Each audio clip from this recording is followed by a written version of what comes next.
পর্ব ২৩১। ধৈর্য নিয়ে কিছু কথা। বর্ণিত আছে যে ইবনে মাসউদ রাদিয়াল্লাহু আনহু, ঈমান ও পরিতৃপ্তির থেকে শান্তি ও সাহায্য আসে।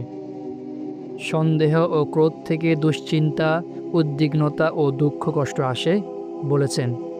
তিনি আরও বলতেন, ধৈর্যশীল সর্বোত্তম লক্ষ্য অর্জন করে।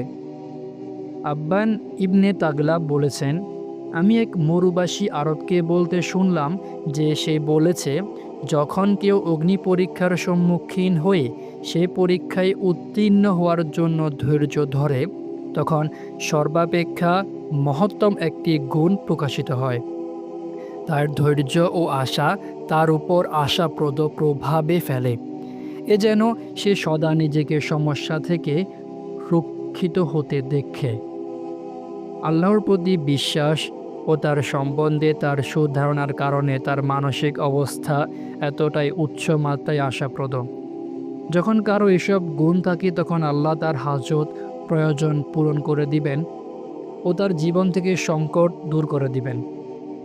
এজন্য তাকে কখনো দীর্ঘ সময় ধরে অপেক্ষা করতে হয় না। তিনি নিরাপদ থাকবেন এবং তার ধর্ম ও সম্মানও নিরাপদ থাকবে। আল আসমাই বর্ণনা করেন যে এক মরুবাসী আরব বলেছেন, যখন আপনি নিজেকে ভালো অবস্থায় পান তখন আপনি ক্ষতির আশঙ্কা করুন। যখন আপনি মন্দ অবস্থায় থাকেন তখন ভালোর আশা করুন। যারা মৃত্যুকে আকাঙ্ক্ষা করেছে এমন অনেকেই বেঁচে গেছেন, আর যারা বাঁচতে চেয়েছে এমন অনেকেই মরে গেছেন। ভয়ঙ্কর পথে চলার পরই অধিকাংশ সময় নিরাপত্তা আসে। কোনো একজন জ্ঞানী লোক বলতেন, জ্ঞানী ব্যক্তি সংকটে পড়লে নিজেকে দুভাবে সান্ত্বনা দেন।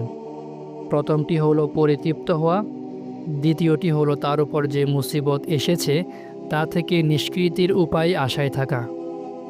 মূর্খ লোক সংকটের সময় দুভাবে বিচলিত ও ভীত হয়। প্রথমটি হলো সে সব লোকের কাছে সে সাহায্য চায় তাদের সংখ্যা।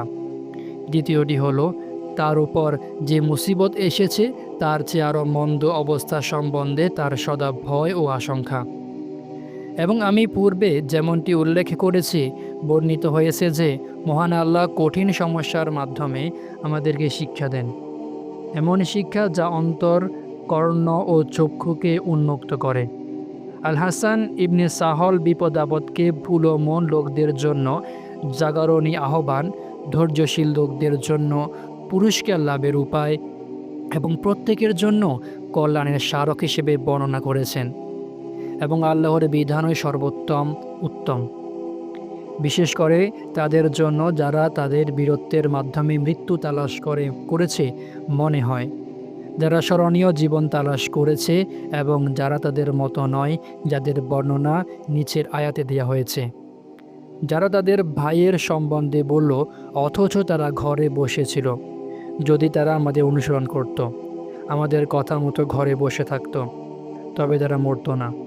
মুহাম্মদ সাল্লাল্লাহু আলাইহি সাল্লাম, আপনি বলে দিন, যদি তোমরা সত্যবাদী হয়ে থাকো তবে তোমরা তোমাদের থেকে মৃত্যুকে ফিরিয়ে দাও।